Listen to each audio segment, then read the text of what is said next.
Hey, hey, Disney fans, planners, and reluctant visitors. I'm Becky, and this is Touring Plans Teaches. This week, we're continuing our introduction to the Disney Cruise Line by going over one of the biggest choices you're going to have to make when booking your cruise, and that's picking a stateroom. There are many different types of staterooms across each of the ships, so we're going to go over the basics of what those choices are, and then we're going to talk about on each ship what each of those categories mean. At the end, we'll go over some tips and tricks about some hidden and secret types of staterooms that might make your decision a little bit easier. We can start with the easy basics. There are 4 basic categories of staterooms. Those are Inside, Oceanview, Verandah, and Concierge. Inside staterooms are what they sound like. They're on the ship's interior, which means typically you're going to have no view of the outside when you're in your room. It's very enclosed, like you're in a little box.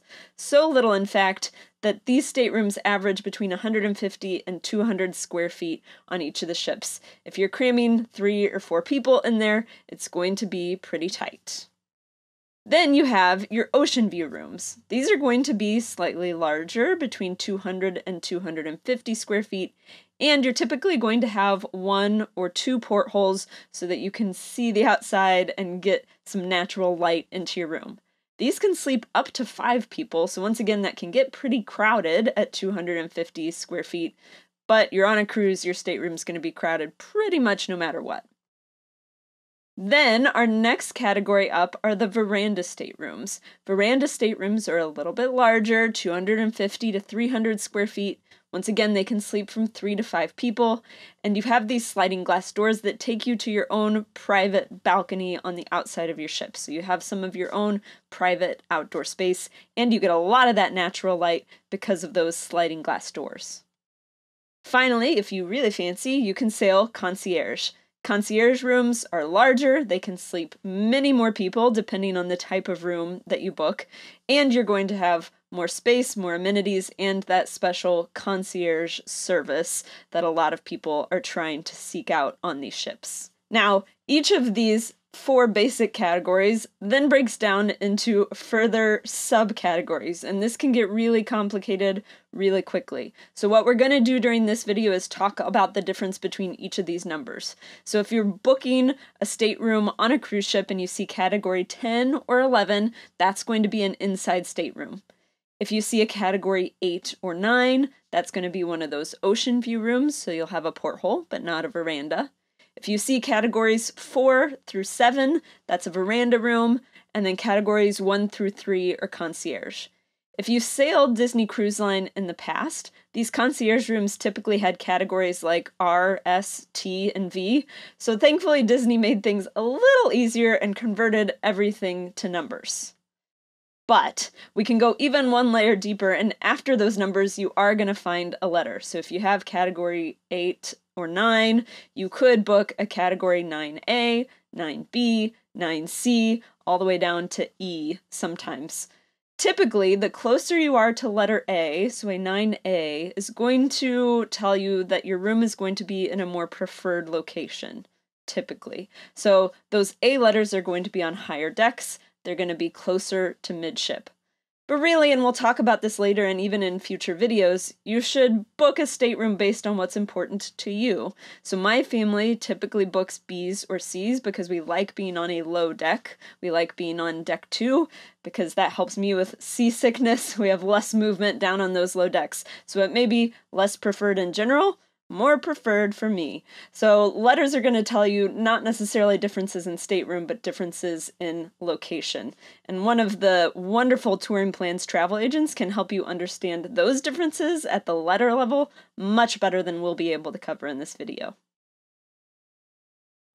Next, let's look at these stateroom types that are specifically on the Magic and the Wonder. These are the older, smaller ships in the Disney Cruise Line.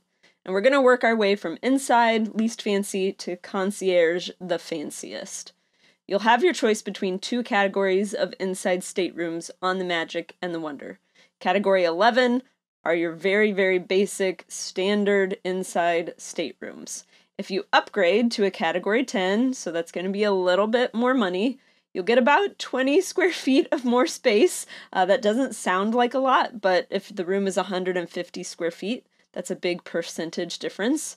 And by upgrading to Category 10, you get the split bathroom. Split bathrooms are available on most staterooms in the Disney Cruise Line. What it means is that your toilet and your shower/bathtub are in separate bathrooms, and so two people can get ready at once. This actually makes a huge difference in this tiny stateroom. So if you're in an 11, you don't get that split bathroom, you just have a single bathroom. Category 10 gets you the extra square footage and that nice split bathroom. If you want an Oceanview stateroom on the Magic or Wonder, you only have one choice, other than the letters that you can choose between. You have to book a Category 9. There are no Category 8s on the Magic or Wonder. This makes your decision that much easier. For our Verandah staterooms, though, we have 4 different categories we can choose from, and they all have their own sort of quirks. Working from the bottom up, so least fancy to fanciest again, Category 7 is this deluxe Oceanview stateroom, but it has what's called a navigator's veranda. A navigator's veranda is typically totally enclosed, so you have space outside of your room, but it has a wall and a porthole. So you're going to be outside, but it's not that outside feeling, and Disney recognizes this. This is the cheapest veranda category stateroom. If we go up to Category 6, then we have our deluxe Oceanview stateroom with veranda, but it's going to have some obstruction to your view. It might be a little undersized. You might have a white wall instead of it being totally visible. So Category 6 has that veranda. It's not totally enclosed, but it's not going to be the best veranda on the ship. Category 5 is where most of your veranda staterooms are going to be. These are your typical verandas, standard size. You might even find some bonus big ones if you pick the right stateroom. Nothing's going to be in the way of your view. This is sort of your stereotypical veranda stateroom is Category 5. And then Category 4 is your fanciest veranda stateroom. These are deluxe family Oceanview staterooms. So whenever we see family in the stateroom type, that means we're going to be able to sleep one extra person. So you're going to have a 5th sleeper in that stateroom. And in order to fit that 5th sleeper, you're going to get a few more square feet, in this case 30 more square feet, by booking the Category 4. But in order to get that 5th sleeper in that extra space, you're going to have to pay quite a bit more compared to the other veranda staterooms. And then on the Magic and Wonder, we have our concierge staterooms. These are going to be the biggest, the fanciest. You get the concierge service along with these rooms, and you have several types to choose from. First, we have Category 3. This is the concierge family stateroom. So we have family again. These are the exact same staterooms as Category 4 on the last slide, but they come with the concierge service and they come with access to the concierge lounge. There are several like soft goods, your blankets, your pillows are fancier. So that's the only difference. They're the same rooms, different service and things in the rooms. Category 2 is a concierge 1-bedroom suite. So in this case, your bedroom is going to be separate from your living space. This has a significant amount more square footage, so you have more space and you have the separate sleeping area. Then Category 1B, Category 1s are very expensive, very fancy across any of the ships. Category 1B is a concierge 2-bedroom suite, so you have 2 separate sleeping spaces and your living area. And then the fanciest space on the Magic and Wonder is the Concierge Royal Suite, and those are Category 1A. These sell out quickly. They're very expensive. I'm not going to go into more detail about them. If you really want to know about them, contact a travel agent and figure that out. Now let's move on to the bigger, newer ships, the Dream and the Fantasy, and talk about what staterooms you're going to be able to choose from there. Once again, we have 2 categories of the inside staterooms on the Dream and the Fantasy. Category 11 is your standard inside stateroom. One bonus about these inside staterooms on the Dream and the Fantasy is that they have magic portholes, which means you don't actually have a window to the outside, but you have a screen that can mimic having a window to the outside, so it might make you a little less claustrophobic. And if you want a little more space and you want that split bathroom, once again, you can opt for Category 10 instead of Category 11. You get 30 more square feet this time, and you once again get that split bathroom. So that's the difference between Category 10 and Category 11. Another bonus on the Dream and the Fantasy is you have 2 different categories of Oceanview Staterooms to choose from. So the Magic and Wonder didn't have Category 8 at all, the Dream and the Fantasy do. Category 9 is our normal, deluxe, Oceanview stateroom. Category 8 gets that word family inserted in there, so we have the deluxe family Oceanview stateroom. Family should trigger us to understand that now it can sleep up to 5 people, and that gets us some extra space, 40 more square feet in this case. And the Category 8s have really big portholes that you can actually sit in instead of just see out of. Families really, really love these, so Category 8s are really popular on the Dream and the Fantasy. Next, we have our Verandah Staterooms, and in this case, they're going to be pretty similar to what we saw on the Magic and Wonder, with one exception, and that's our Category 7 Navigator's Veranda. These Navigator verandas aren't totally enclosed like they were on the Magic and Wonder, but they are pretty significantly obstructed, and that's why they're 7s and not 6s. So your views aren't going to be really great out of these verandas. If all you care about is having a little bit of outdoor space, though, this is a good, cheapish veranda room for you to book. Then our Category 6s have those smaller or slightly obstructed views from those verandas. Our Category 5s are the stereotypical normal verandas, and the Category 4s are the family veranda rooms, and so they have more space and the 5th sleeper. Our concierge choices on the Dream and Fantasy are actually fewer than what we had on the Magic and Wonder, and that's because you'll see here there's no Category 1B.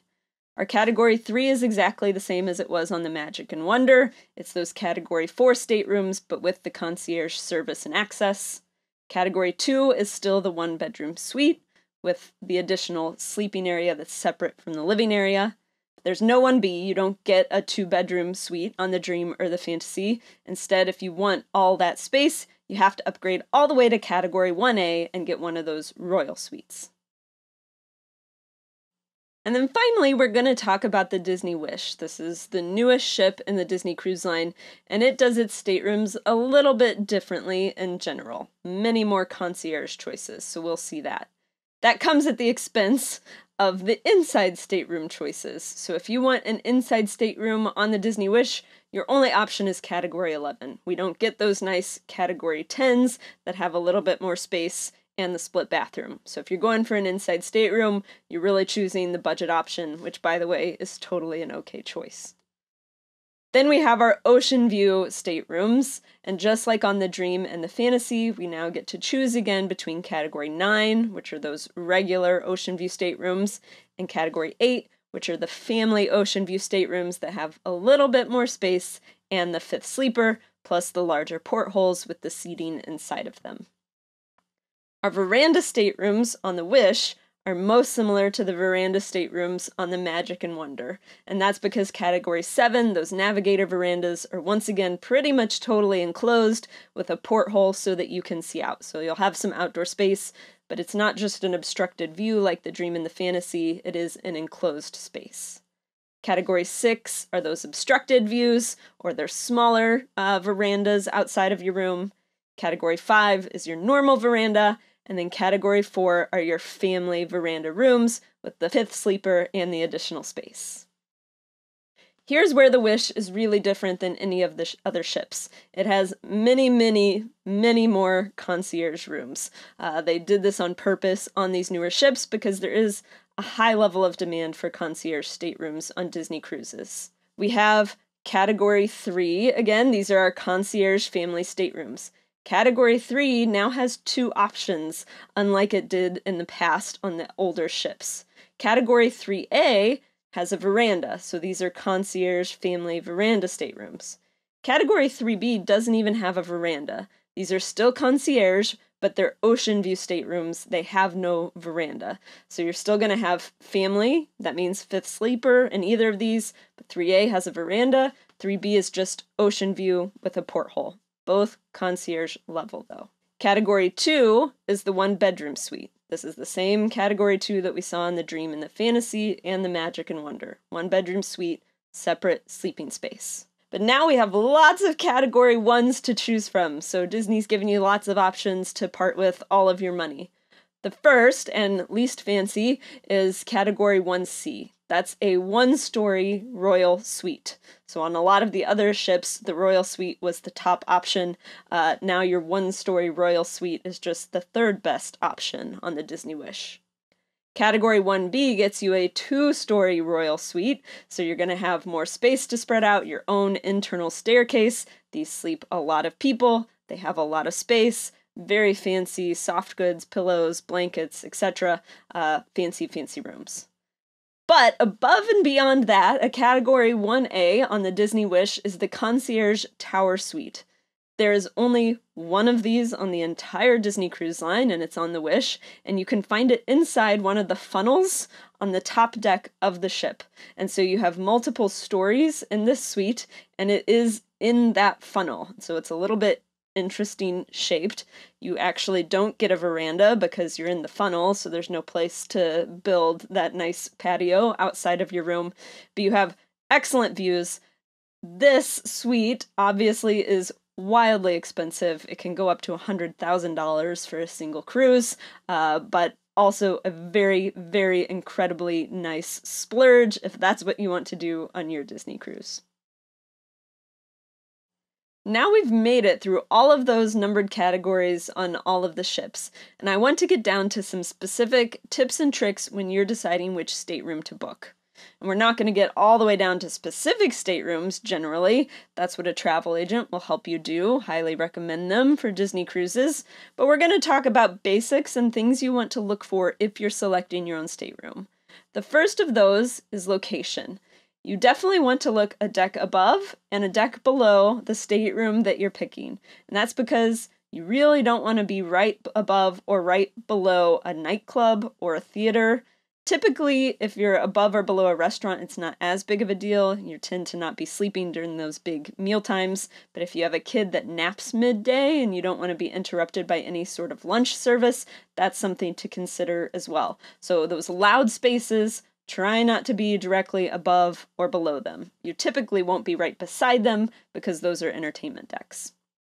Next is if you see that you have a connecting stateroom and you don't want one. If you're not traveling with another party, all you need is one stateroom, try not to book a connected stateroom because those connecting doors have very poor soundproofing and it will seem like you're still traveling with that party that's right next door to you. If you don't know them, that could be a little awkward. So look for those connecting doors and avoid those if you're traveling by yourselves.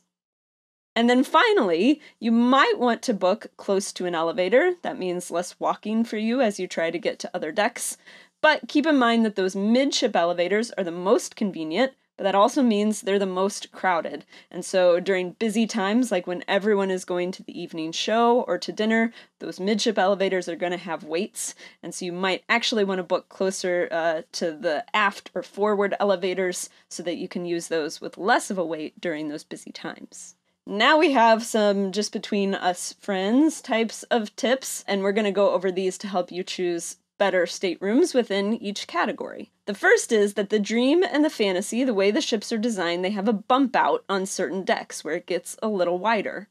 And the rooms on those bump outs typically aren't a different category than rooms not on the bump outs. Bump out equals more space because you've bumped out a little bit. So if you're booking within that specific category anyway, look at those deck plans and see if you can identify a room that has that bump out so you get a little bit of extra space. Also on the Dream and Fantasy, one of the specific subcategories is 4E. 4E have smaller rooms, but really big verandas. So if you're going to be spending a lot of time outside and you're just going to crash into your bed at night, a 4E can get you that larger outdoor space. But if you're booking on the Magic or the Wonder, the 4E is the exact opposite. The 4Es have much bigger rooms and worse verandas than the others. So you got to make sure that you understand which ship that you're on and what you care about more. On the Dream and the Fantasy, those Category 8As, so Magic and Wonder don't even have Category 8, so we don't have to get as confused there. 8As on the Dream and the Fantasy are huge staterooms. They have a lot more extra space than the other Category 8s, so if that's something that's important to you, look for those 8As specifically. They will have a slightly higher price, but they're not a veranda stateroom, so you'll see that reflected. Then finally, if you're booking a Category 9, almost in any of the ships, if you look for a 9C or a 9D, that C and D means their location is supposedly less than ideal. If you find one that are really far forward on the ship, or on the corners on the back, those will typically have more space as well because they're not strictly rectangular. They'll be a little bit different shaped, and they compensate for that different shape by having more space. So if you want to have more space, you can look for those forward or aft 9Cs and 9Ds. And then finally, this is sort of like the equivalent of the secret Savannah rooms at Animal Kingdom Lodge. We have secret porthole rooms on some of the ships, and so these are categorized as inside staterooms, but they actually have windows and some natural light. This only happens on the Magic and the Wonder, and so these are really highly sought after rooms. There's only 5 of them, so you'll see the numbers here. These are the only exact stateroom numbers I'm going to give in this whole talk. So they're all on deck 5, as you can see. That's sort of the key to these stateroom numbers. First number is the deck. So on deck 5, we have these inside staterooms that have windows. So they're sort of close enough to the edge that we can get a little light in there. So if you want to save a lot of money by booking an inside stateroom and not be incredibly claustrophobic, these are the rooms for you. But unlike those secret Savannah rooms, this is pretty much an open secret in the Disney Cruise Line community, so these are some of the very first staterooms to book up for any cruise. So if you're looking to save that money, you're going to have to book really early to get one of these 5 staterooms on each sailing. We've made it through all of those stateroom choices, so hopefully you're better equipped now to be able to choose whether you want to sail inside or Oceanview or Verandah or Concierge. As always, money's going to be a big factor in that decision, so make sure that you price those decisions out. Next week, we're going to talk deck plans for each of the ships. How are the ships laid out? How is it going to feel as you try to navigate? Does that impact where you want your stateroom to be? Like I said, I always choose a low deck because there's less motion there. And that way you'll be able to navigate those ships easier once you get on board. Thanks for joining me this week.